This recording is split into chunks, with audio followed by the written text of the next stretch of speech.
इतने में कमरे का दरवाज़ा खुल चुका था। वो मालिक अपने बेटे का देखकर बेहद खुश था। वो हॉस्टल में रहता था, यहाँ कुछ दिन की छुट्टी बिताने आया था। मेरी माँ अभी थकी थकी पसीने से भीगी हुई थी। वो लड़का शायद मेरी माँ को जानता था। इन्हें देखकर नमस्ते करने लगा। मेरी माँ ने भी इसे नमस्ते का जवाब दिया और फिर मम्मी ने वापसी की इजाज़त मांगी और मुझे अपने साथ ले उस बंगले से बाहर निकल गई। अगले दिन मम्मी के साथ काम पर गई तो वह लड़का नाश्ता कर रहा था। मेरी माँ ने फिर से मालिक के कमरे में जा चुकी थी। मैं बंगले की सफाई करने लगी। वो लड़का एकदम मुझे ही देखे जा रहा था। मैंने भी खूबसूरती अपनी माँ जैसी ही पाई थी। मेरी उम्र 14 साल की थी। मैं जब उस लड़के के कमरे में सफाई के लिए गई तो वह मेरे पीछे कमरे में आ गया। मुझे हैरत उस वक्त हुई जब उसने कमरे का दरवाज़ा बंद किया था। मेरा दिल डर के मारे काँप कर रह गया था। वो मुझे बड़ी अजीब नज़रों से देख रहा था। मेरे पास आ गया। मैं फ़ौरन से पीछे से हटी और कमरे की दरवाजे की तरफ बढ़ने लगी, लेकिन इससे पहले वो उस दरवाजे के पास पहुंच गया था। मेरी जान ही निकल गई थी जब उसने कमरे के दरवाजे की कुंडी लगा दी थी और अपने बढ़ते कदम मेरी तरफ बढ़ाने लगा। कहने लगा, कल तुम उस कमरे में झांक कर क्या देखने की कोशिश कर रही थी? एक एक कदम मेरी तरफ बढ़ाते हुए पूछ रहा था। मैंने कहा, मुझे बाहर जाना है। आपने दरवाज़ा क्यों बंद किया है? वो मेरी बात को नज़रअंदाज किए मुझे बड़े गौर से देख रहा था। उसकी तेज़ नज़रों से मेरे पूरे शरीर में सनसनी सी दौड़ गई थी। तुम्हें बहुत शौक है दूसरों के कमरों में झांक कर यह देखने का कि वहाँ क्या चल रहा है। और वो हंसने लगा। कहने लगा, मैं तुम्हें बताऊं कि बंद कमरे के पीछे क्या होता है। इसकी बात से मेरे शरीर में गुस्से की लहर दौड़ आई थी। इससे पहले कि वो मेरे पास आता मैंने मम्मी मम्मी चिल्लाना शुरू कर दिया, लेकिन वह मेरे मुंह पर हाथ रख दिया और कहने लगा, अगर शोर मचाए तो तुम्हारा गला दबा दूंगा। यह कहकर उसने मेरे मुंह से हाथ हटाया और कमरे का दरवाज़ा भी खोल दिया। मैं कमरे से बाहर निकल गई। उस लड़के ने अपने कमरे का दरवाज़ा तेज़ी से बंद कर लिया। मैं इस तरह परेशान थी कि रोने लगी थी। मैं सोच चुकी थी कि अब यहाँ काम करने की नहीं आऊँगी। मैंने बाकी का काम रोते हुए किया था। मम्मी जैसे ही मालिक के कमरे से बाहर निकली, मुझे रोता देखकर परेशान हो गई। मुझसे रोने की वजह पूछने लगी। मैं उस वक्त मालिक के सामने कुछ नहीं बोल सकी। मैंने कहा, मेरे सर में बहुत दर्द हो रहा है। मैं पूरे रास्ते में रोती रही। मेरी मम्मी मुझे घर की बजाय डॉक्टर के पास ले जाने लगी, लेकिन मैंने मना कर दिया। घर जाकर मैं मम्मी के साथ गले लगकर फूट फूट कर रोने लगी और उस लड़के की बातें भी बता दी। मेरी माँ बहुत ज़्यादा परेशान हो गई थी। मैंने कहा, मम्मी मुझे उस बंगले में काम करने नहीं जाना है। मेरी माँ ने मुझे चुप करवाया और कहा, कल से वह अकेली ही जाया करेगी। अगले दिन मैं घर पर ही रही थी, लेकिन उस दिन जब मम्मी घर आई थी उसका चेहरा रेड हो गया था और वो बहुत ज़्यादा थकी हुई थी। आते ही बिछी चारपाई पर लेट गई। जब मैंने मम्मी को छूकर देखा तो वह बुखार से तप रही थी।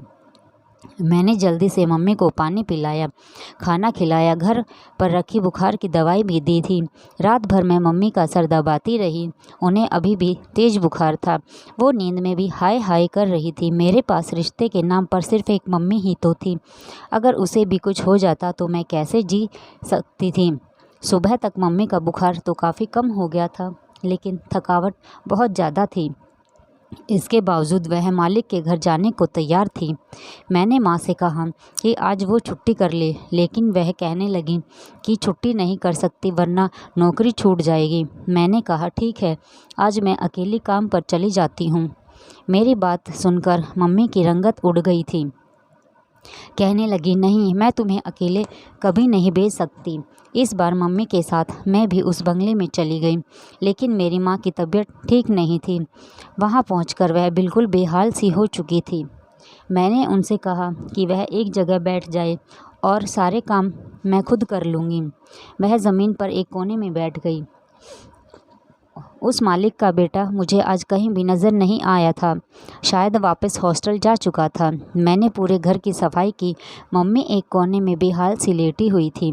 जब सारे घर का काम ख़त्म हो गया तो मालिक कहने लगे कि तुम्हारी माँ तो बहुत बीमार है, इनके हिस्से का काम कौन करेगा? यह सुनकर मुझे उस मालिक पर गुस्सा आने लगा और अफसोस भी होने लगा। मैंने कहा, मेरी माँ बीमार है।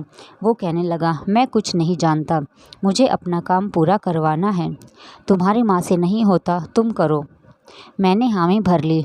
राज तो मुझे भी जानना था कि वो मालिक घंटों मेरी माँ से क्या काम करवाता है।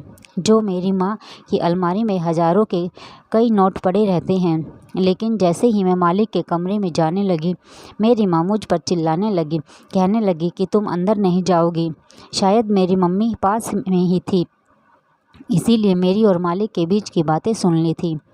इसीलिए इतने तेज़ बुखार में भी बोल पड़ी। बहुत मुश्किल से वो उठी और मुझे लेकर बाहर आ गई।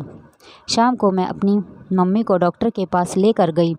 अगले दिन मेरी मम्मी गहरी नींद में सो रही थी। मैं चुपके से घर से बाहर निकल गई। अब तो मैं सोच में पड़ गई थी कि मुझे भी मालूम हो कि बंद दरवाजे के पीछे का क्या राज है। मैं इस बार अकेली बंगले में चली गई थी। वह मालिक मुझे अकेला देखकर मेरी माँ के बारे में पूछने लगा। मैंने कहा, उनकी तबीयत ठीक नहीं है। पहले तो उस मालिक ने मुझसे सारे घर का काम करवाया और फिर उसके बाद कहने लगा कि मैं अब वो काम करूं जो मेरी माँ करती थी। वो मुझे उसके डबल पैसे देगा जितना मेरी माँ को देता था। उस वक्त मैं उसकी बात मान गई। उसे वक्त मुझे पैसा नहीं चाहिए था, बल यह जानने में ज़्यादा दिलचस्पी थी कि वो मेरी माँ से क्या काम करवाते हैं कि जब कमरे से मैं बाहर आती थी तो थकी थकी होती थी। मैं जब उस मालिक के कमरे में गई, पूरे कमरे में अंधेरा छाया हुआ था। उस मालिक ने एक नाइट बल्ब ऑन किया और ख़ुद वॉशरूम में चला गया। मैं धड़कते दिल के साथ उस कमरे में बेड पर बैठ गई। कुछ देर बाद जब वो मालिक वॉशरूम से बाहर आए तो उसने रात का कपड़ा पहन रखा था। मुझे देखकर हैरत हुई। जब उस मालिक ने कमरे की कुंडी लगाई तो मेरे होश ही उड़ गए थे। मैं समझ नहीं पा रही थी कि वह मुझसे क्या काम करवाना चाहता है। मैं खड़ी हो गई, लेकिन इतनी देर में वो मेरे पास पहुंच गया था। उसने मेरे हाथ में नीम के तेल की शीशी पकड़ा दी। कहने लगा कि मैं इसकी मसाज करूं और बिना रुके मुझे उसकी मसाज करना था। वो एक मोटा सा आदमी था और उसके पूरे शरीर में खुजली की शिकायत रहती थी। वह हर रोज़ मेरी माँ से लगातार 3-4 घंटे मालिश करवाता था।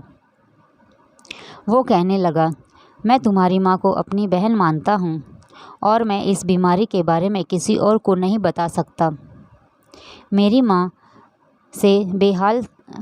थकान से बेहाल सी हो जाती थी और कभी कभी थकान से रोने लगती थी कि गरीबी इंसान भी किस कदर थका कर रख देती है। लगातार 2 घंटे इस आदमी की मसाज करने के बाद मैं खुद पसीने से भीग चुकी थी। उस आदमी ने अपने पर्स से 2000 निकाल कर मुझे दे दिए। कहने लगा, ये बीमारी मेरी बहुत बड़ी मजबूरी बन गई है। इस नीम में कुछ खास जड़ी बूटियां हैं। इसकी मालिश के बाद से ही मैं कुछ ठीक महसूस करता हूँ, वरना खुजली मेरी चीखें निकाल जाती है। फिर कहने लगा, मुझे तुम्हारी माँ ने बताया था कि मेरे बेटे ने तुम्हारे साथ बदतमीज़ी की थी। मैंने उसे इस बात पर बहुत डांटा था और तुमसे भी माफ़ी मांगता हूँ। वह तुम्हें कुछ नहीं कहेगा। मैंने उसे कोई जवाब नहीं दिया और कमरे का दरवाज़ा खोलकर बाहर निकल गई। मुझे मेरी माँ के बारे में हर सवाल का जवाब मिल चुका था। मैं जितना भी अपनी माँ की इज्जत करती उतना ही कम था। मेरे लिए मेरी माँ एक महान औरत थी। न जाने मैंने क्यों उनकी शराफत को शक की नज़रों से देखा था। हर बंद दरवाजे के पीछे